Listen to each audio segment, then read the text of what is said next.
Hey everyone, welcome back to my YouTube channel Maths Tutorpedia. In this video we are going to discuss about graphs of polynomial and the main topic is derivation of coordinates.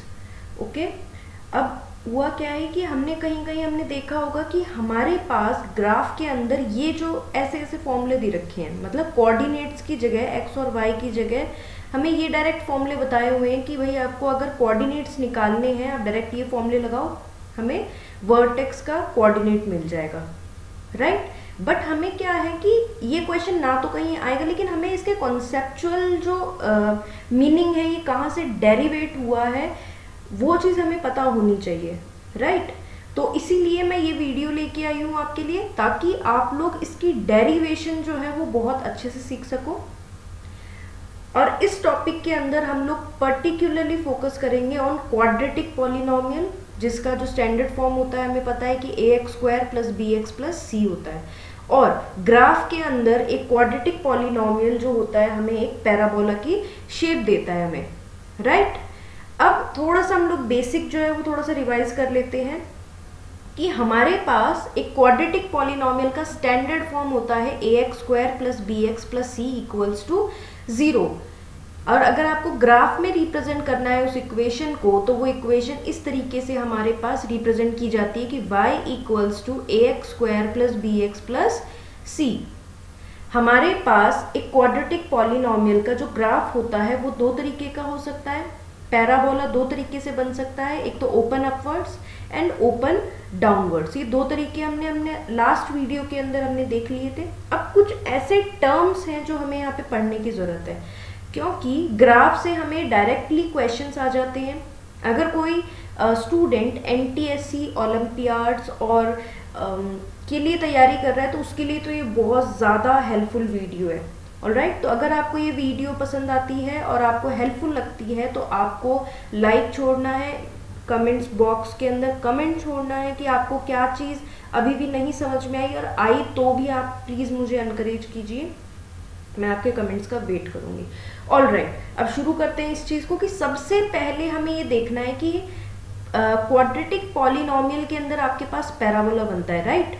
अब parabola हमारे पास होता क्या है उसका थोड़ा सा basic देख लेते हैं। पैराबोला एक ऐसी शेप होती है जो दो मिरर्स का काम करती है। अगर आप उसके बीच में एक लाइन ऑफ सिमेट्री खींच देते हैं, जैसे कि आप देख सकते हैं यहाँ पे मैंने एक लाइन बनाई हुई है, तो लाइन ऑफ सिमेट्री जो है उसके इस साइड और इस साइड वाला पोर्शन जो है वो बिल्कुल मिरर इमेज का काम करता है। तो सिमेट्री एक तरीके से हमारे पास मिरर इमेज होती है।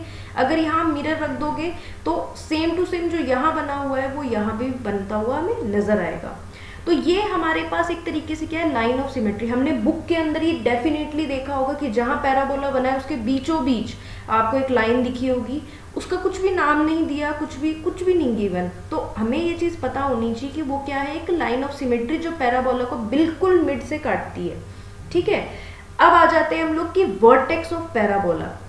वर्टेक्स ऑफ पैराबोला क्या होता है, the lowest point on the parabola is the vertex of the parabola. अब आप ये देख सकते हो कि ओपन अपवर्ड्स वाला एक पैराबोला है हमारे पास, इसमें सबसे लोवेस्ट पॉइंट क्या है हमारे पास, P जो इंडिकेट कर रहा है वो इसका एक लोवेस्ट पॉइंट है, इसे ही हम क्या बोलेंगे, वर्टेक्स ऑफ पैराबोला। अब वर्टेक्स के साथ ही हमारे पास एक और पॉइंट आ जाता है कि कोऑर्डिनेट्स ऑफ पैराबोला। अब वर्टेक्स वाले पॉइंट के ऊपर हमारे पास जो दो पॉइंट्स x और y बन रहे हैं, distance from the x axis and y axis जो बन रहा है, उसे हम क्या बोल देते हैं, कोऑर्डिनेट्स बोल देते हैं। तो यहाँ पे भी एक x और y पॉइंट होगा, और x और y पॉइंट एग्जैक्टली क्या इंडिकेट करता है कि x एक्सिस से ये जो पॉइंट है P वो कितने डिस्टेंस के ऊपर है, same to same from the y axis की जो ये पॉइंट बना है P वो कितने डिस्टेंस के ऊपर है, राइट। तो इसे हम लोग क्या बोलते हैं, पैराबोला बोलते हैं। और ये जनरली इंडिकेट करते हैं, ये coordinates of parabola generally indicate किया जाता है इस तरीके से। क्या हमें ये चीज़ समझ में आ गई, ठीक है। अब आगे बढ़ते हैं, ये बहुत ज़्यादा इंपॉर्टेंट टॉपिक है, तो एकदम कंसंट्रेट होके इस चीज़ को हमें पढ़ना है। अब है लाइन ऑफ सिमेट्री, इसको अगर हम डिफाइन करना चाहें तो हम कैसे करेंगे कि vertical line passing through P, मतलब ये जो P दिख रहा होगा, is called the axis of the parabola. It is also known as the line of symmetry. अब ये एक तरीके से क्या है, बिल्कुल सिमिलर शेप में, मतलब दोनों इस साइड भी आपको बराबर मिलेगा, इस साइड। अब ये मैंने पेंसिल से बनाया है, फ्री हैंड बनाया है, तो थोड़ा इधर उधर हो सकता है, बाकी आई नो आपको इसका जो आइडिया बिहाइंड इट वो आपको समझ में आ गया होगा, राइट। अब ये देखते हैं कि ये चीज़ हमारे पास पॉलिनॉमियल चैप्टर में क्या कर रहा है। ठीक है, हमें ये पता है कि हमारा जो जीरोज होता है क्वाड्रेटिक पॉलिनॉमियल का, वो क्योंकि इसके हाईएस्ट डिग्री 2 होती है, तो हमें ये पता है, हमारा बेसिक इतना क्लियर होना चाहिए कि हमारे इस केस में जीरोज भी कितने होंगे, 2 होंगे, जिसको हम डिनोट किससे करते हैं, एक को अल्फा से और दूसरे को बीटा से हम डिनोट करते हैं, राइट। लेकिन अगर हम लोग ग्राफिकल पॉइंट ऑफ व्यू से देखें तो ये जीरोज कैसे, हमें कैसे पता लगेगा कि क्या जीरोज है हमारे पास। तो अगर हम लोग बेसिक के ऊपर ध्यान दें, the points at which the curve cuts x axis, that point is known as the zero of the polynomial. जो हमने कर्व बनाई वो एक्स एक्सिस पे जिस पॉइंट पे भी काट रहा है, उस पॉइंट को हम क्या बोलते हैं, बिना मतलब हमने मिडिल टर्म स्प्लिटिंग या एलिमिनेशन या फिर कोई भी मेथड यूज की, केवल ग्राफ को देख के हम कैसे पता लगा सकते हैं कि इसमें कितने जीरोज होंगे, ये कौन सी इक्वेशन है। केवल वो देख के कि ये जो कर्व है वो एक्स एक्सिस को कितनी बार काट रही है या फिर टच करके निकल रही है। टच और काटना दोनों इसके अंदर इंक्लूड होता है, ये हमें ध्यान रखना है। तो इसी को हम क्या बोलते हैं, जीरोज ऑफ द पॉलिनॉमियल। अब एक बात बताओ, एक्स एक्सिस पे ये यहाँ पे आके टच कर रही है, तो इस केस में हमेशा वाई क्या होगा, हमारे पास जीरोज होते हैं हमारे पास, ठीक है। और मैंने आपको बताया कि आपके पास जो जीरोज होते हैं वो हमेशा एक्स की वैल्यू होती है। क्या बोला मैंने अभी अभी आपको, जो हमारे पास एक्स की वैल्यू होती है वो एग्जैक्टली क्या होती है, जीरो की वैल्यू होती है। तो जीरो की वैल्यू उस पॉइंट का एक्स कोऑर्डिनेट कहलाता है। ये आप लिख सकते हो कि जो जीरो की वैल्यू होती है, जैसे यहाँ पे एक अल्फा है, वो क्या है, उस पॉइंट का एक्स के कोऑर्डिनेट की, कोऑर्डिनेट मतलब ये दोनों कोऑर्डिनेट्स हैं, यहाँ पे जो एक्स है इसकी वैल्यू रिप्रेजेंट करते हैं ये जीरोस, ठीक है। इसी तरीके से वाई जो है वो हमारे पास इसका रिप्रेजेंट करता है वैल्यू को, ठीक है। अब ये देखो कि आपको ये इसका मीनिंग क्या है कि ये 0 पॉइंट से x जो है, ये जो कर्व आपने बनाई है वो कितने डिस्टेंस के ऊपर है, अगर आप यहाँ देखोगे तो वो -3 -2 के बीच में लाई कर रही है, राइट। तो ये एक तरीके से इसका इधर का डिफरेंस है, ये आपके लाइन ऑफ सिमेट्री से शुरू होता है, आप देख सकते हो इतना डिफरेंस है, राइट। और यहाँ से यहाँ तक का जो डिफरेंस है वो भी हमारे पास एक्स कोऑर्डिनेट से ही हम लोग काउंट कर रहे हैं। तो अगर हमें इस पूरे पैराबोला का डिस्टेंस निकालना है तो हम क्या करेंगे, इन दोनों को ऐड कर देंगे, राइट। अगर हम लोग को लाइन ऑफ सिमेट्री मतलब इस बीच वाले पॉइंट को की वैल्यू या कोऑर्डिनेट पता लग जाए तो हमारे पास सारे के सारी वैल्यू सॉल्व हो सकती है, राइट। तो अब इसी को समझते हैं हम लोग नेक्स्ट पॉइंट के अंदर, ठीक है। अब हमें क्या करना है, हमें वैल्यू निकालनी है इसकी। अगर हमें इस मिड पॉइंट की जो कोऑर्डिनेट है बीचों बीच, इसकी कोऑर्डिनेट्स निकालने हैं, दैट मीन्स हमें यहाँ पे इसके मिड पॉइंट निकालने हैं। ये इन दो, उस पूरी लाइन का मिड पॉइंट ही तो है हमारे पास। इस मिड पॉइंट पे बनने वाले कोऑर्डिनेट जो x और y है, इनकी वैल्यू हमें फाइंड आउट करनी है।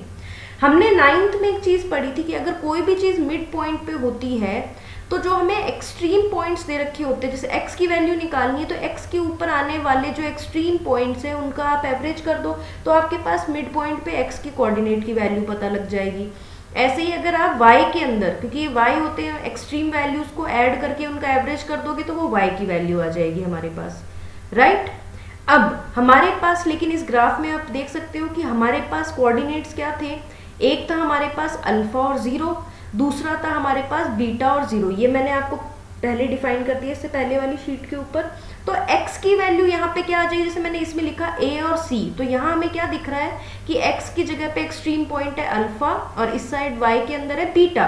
तो आपके पास x कोऑर्डिनेट की वैल्यू क्या हो जाएगी, alpha plus beta upon 2, right. अब एक बात बताओ, अल्फा प्लस बीटा, हमने जब रिलेशन ऑफ जीरोस पढ़ा था उसमें हमने एक पॉइंट पढ़ा था सम ऑफ जीरोस, उसकी वैल्यू कैसे आती थी हमारे पास, क्या वैल्यू आती थी, -b/a। इसका मतलब ये आपके पास ये अल्फा प्लस बीटा की वैल्यू है -b/a। अगर इसी को हम इसमें डाल देते हैं अल्फा प्लस बीटा की जगह, तो ये क्या हो जाएगा, -b/a/2। ये 2 यहाँ से आया आपके पास। अब इसको हम क्या कर सकते हैं, सॉल्व अगर करें तो -b/a/2/1। अब ये इस फॉर्म में जब भी कोई क्वेश्चन होता है तो हम इसको इससे मल्टीप्लाई करते हैं, इसको इससे मल्टीप्लाई करते हैं। जब हमने मल्टीप्लाई किया तो -b ऊपर ही रहा और 2 × a हो गया, तो ये आ गया हमारे पास पहला कोऑर्डिनेट। इसका मतलब क्या है कि अगर हमें क्वाड्रेटिक इक्वेशन दे रखी है तो x कोऑर्डिनेट जो होता है वो हमारा हमेशा किससे रिप्रेजेंट होता है, -b/2a से होता है। ऑलराइट, इससे हमें x की वैल्यू पता लग गई। अब ये x एग्जैक्टली है क्या हमारे पास, ये आपके पास जो ये वाला पॉइंट था इससे डिस्टेंस है आपका, ठीक है, x का डिस्टेंस कितना है हमारे पास। समझ में आ गया ये चीज। तो ये यहाँ से यहाँ तक का डिस्टेंस पता लग गया। अब यहाँ से यहाँ तक मतलब y का हम लोग कोऑर्डिनेट की वैल्यू देखने की कोशिश करते हैं कि उसका फॉर्मूला कैसे डेरिवेट किया है हमने। अब how to find y coordinate, हम लोग वहीं से ही शुरू करेंगे जहां अभी खत्म किया है। ये मैं आपको पूरा करके दिखाती हूँ। हमें पता है कि क्वाड्रेटिक इक्वेशन ऐसे होती है, अगर ग्राफिकल फॉर्म में तो ऐसी होती है। हमारे पास x की वैल्यू ऑलरेडी ये वाली आ चुकी है।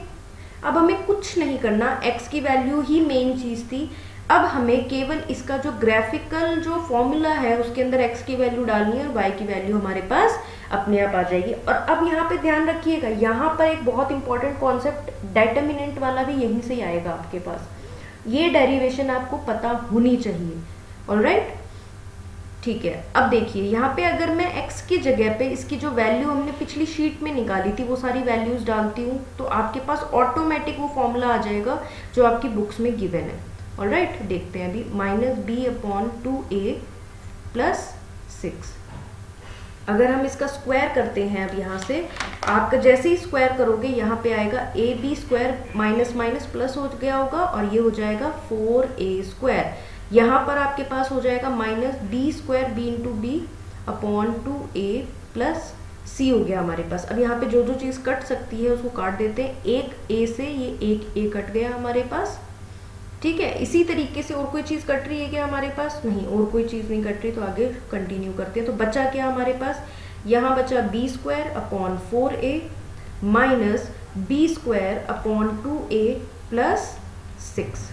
अब इसको सॉल्व करने के लिए हम करते हैं काम कि हम यहाँ पे एलसीएम ले लेते हैं। 4a एलसीएम ले लिया तो b² तो एज इट इज आएगा, माइनस जब आप इसको डिवाइड करोगे 2a से 2 बचेगा तो ऊपर आके ये 2b² हो जाएगा और यहाँ बचेगा आपके पास 4ac, ठीक है। अब आप इसको सॉल्व करो, जब 2 में से 1 को माइनस करोगे तो 1 आएगा और क्योंकि 2 के साथ माइनस का साइन है तो -b² + 4ac/4a। अब हमें माइनस में कोई भी चीज़ पसंद नहीं है तो हम क्या करेंगे, यहाँ पे माइनस को कॉमन निकाल लेते हैं। तो बचेगा क्या आपके पास, b² - 4ac। अब जिसने d वाला क्वाड्रेटिक इक्वेशन वाला चैप्टर खत्म कर दिया वो रिलेट कर सकता है इस चीज़ से कि ये किस चीज़ का फॉर्मूला है हमारे पास। मैं यहाँ पे स्टार लगा के लिख रही हूँ। एक पॉइंट आता है हमारे पास डेटर्मिनेंट, राइट। डेटर्मिनेंट का जिसको हम d से डिनोट करते हैं उसका फॉर्मूला क्या होता है, b² - 4ac। इसका मतलब इस पॉइंट की जगह पे हम लोग उसको d की वैल्यू डाल सकते हैं। तो फॉर्मूला क्या बन गया, -d/4a। और यही है हमारे पास y कोऑर्डिनेट का फॉर्मूला। दैट इज, अब अगर यहाँ पे हम डालना चाहें तो हम लोग यहाँ डाल सकते हैं कि जो हमने पिछले वाले में किया था ये आपके पास मिड पॉइंट था। x की वैल्यू तो आपने डिनोट की थी -b/2a से, जबकि y की वैल्यू होगी -d/4a। तो आई होप ये डेरिवेशंस आपको समझ में आई होंगी। ये क्वेरीज काफ़ी सारे बच्चों की थी तो इसको मैं लेके आई हूँ वीडियो के माध्यम से। इसके ऊपर बेस्ड जो क्वेश्चंस आते हैं, अब क्वेश्चंस भी आते हैं इसके अंदर कि ABC की वैल्यूज निकालो, ठीक है। तो वो वाले क्वेश्चन भी हम जल्दी ही नेक्स्ट वीडियो के अंदर कवर करेंगे। अगर ये वीडियो आपको हेल्पफुल लगी है तो आपको सब्सक्राइब करना है मैथ्स ट्यूटरपीडिया को। Till then, thank you.